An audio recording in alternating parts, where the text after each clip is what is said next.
हाँ, सरोजबाई की गुड़िया तो चलत रहत हई, पर ऊ तो बिलायती में क्यों देसी गुड़िया खरी भी नहीं हो सकती? ब्याह के टाइम भी नहीं। मेरी आवाज़ में दुनिया जहाँ की उत्कंठा थी और मैंने फिर कहा, देख चमेलिया, मैंने अपनी गुड़िया की सगाई खेदवा के गुड्डे से पक्की कर ली है। हाँ, इसी शिवरात के दिन। चमेलिया मुंह में पल्ला ठूस कर दबी हंसती रही, पर वो खेदरवा का देगा बहू का विदाई के वक़्त ओकर पास तो चौवन्नी भी नहीं। चमेलिया, तू कहती तो ठीक है, मुझे सोचना चाहिए था। अब क्या करूं? एक बार हाँ करके ना नहीं करना चाहिए ना। अच्छा ठीक है, तोहार बेटी का भाग तो गुड़िया बना। हाँ, ई शरत पर कि तू बेर बेर ऊपर नहीं अबो। माई हमके बकत रहीस। क्यों चमेलिया? ना हमके छूत का बीमारी है ना? अगर तोहके भी बुखार हेबे लागल तो छूत की बीमारी। मेरा दिमाग सोचने लगा। हाँ, उस दिन राधा अम्मा से कह रही थी कि चमेलिया का बर्तन अलग क्यों नहीं रखा जाता है। बेचारी दाई माँ अम्मा की झिरकी खाकर बड़ी देर तक बरामदे में बैठी बैठी अपनी धोती के पल्लों से आंखें पोंछती रही। दाई माँ, तुम क्यों रो रही हो?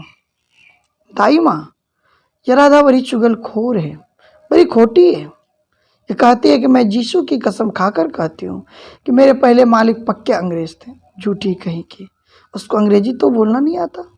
चमेलिया को छूत का रोग है। दाई माँ बरामदे में बैठी हुई गई शाम तक रोती रही थी। चमेलिया ने सच में गुड़िया बनाकर थी, जरी का घाघरा चोली पहने, घूंघट निकाले, और अब मेरी गुड़िया खड़ी थी, बिल्कुल सीधी। घाघरे का फैला हुआ घेरा कितना सुंदर लग रहा था। पतली कमर में मोतियों की करधनी लटक रही थी। मैं 10 मिनट तक तो देखती ही रह गई, फिर चमेलिया से लिपट गई। चमेलिया, तू कितनी अच्छी है। चमेलिया, हम कब तक तोहके समझाए?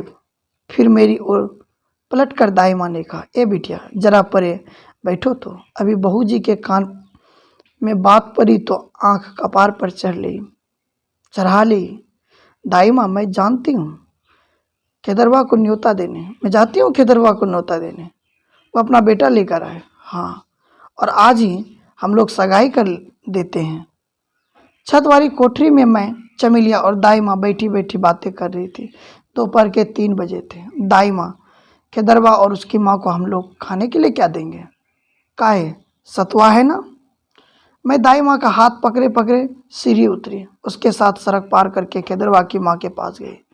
दाई माँ बैठकर बतियाने लगी। खेदरवा की माँ दाई माँ की दोस्त थी और इस रिश्ते से खेदरवा मेरा दोस्त था। वह गुल्ली डंडा खेल रहा था। मैंने आवाज़ दी, ए खेदरवा। वह भागा भागा आया। मेरी गुड्डी रानी से अपने बबुआ की सगाई करेगा। खेदरवा के पास एक विलायती प्लास्टिक का बबुआ था, कहीं कूड़े से उठा कर लाया था। मैं जब भी जाती वह हमेशा अपने गुड्डे के ब्याह की बात करता। आज मेरी गुड़िया सज धज कर तैयार थी। खेदरवा ने उत्सुकता होकर पूछा, कब? अभी इसी वक्त? क्यों दाई माँ? अरे बिटिया, तनिक सांस तो लेने दो। दाई माँ फिर बातों में मशरूल हो गई। खेदरवा की माँ ने अपना हुक्का दाई माँ को थमा दिया। मैंने खेदरवा से कहा, तू चल, पहले मेरी गुड़िया को देख कर तो आ। खेदरवा मेरे साथ हो आया।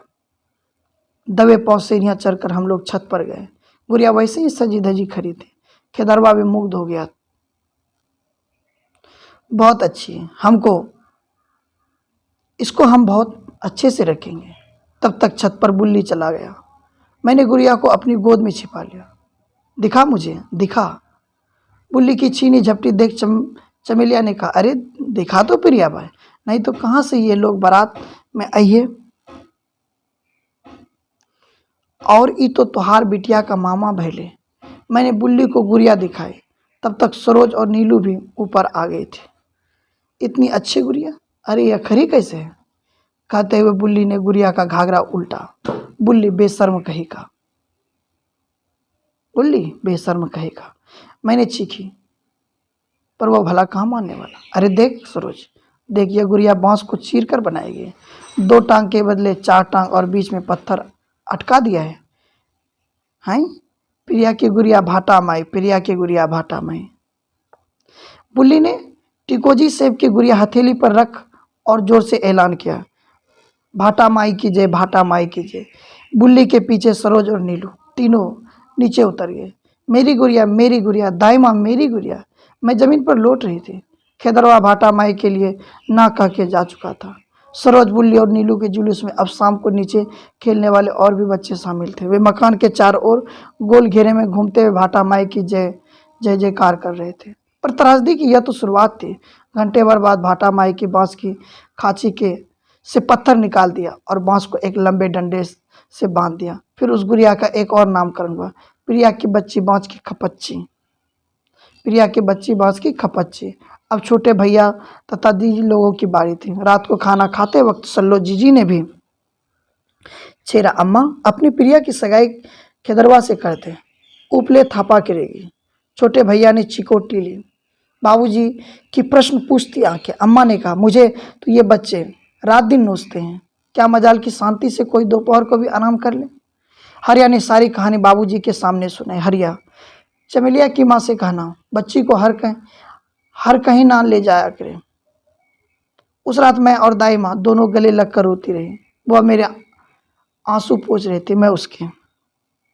गरीबी बहुत बुरी चीज़ है बिटिया। हाँ दाई माँ, अब मैं कभी भी गुड़िया के ब्याह का सपना नहीं देखूंगी। बहुत दिनों तक भैया लोग, खासकर छोटे भैया, खेदरवा के नाम से मुझे चिढ़ाते रहे। वो उपले पाथने वाली का लड़का था, झोपड़ी में रहता था, पर उसके पास एक बहुत बड़ी खूबसूरत प्लास्टिक का गुड्डा था और मैं बड़े घर की बेटी थी। पर यहाँ भी कौन सी मेरे पास बिलायती वॉकी टॉकी थी।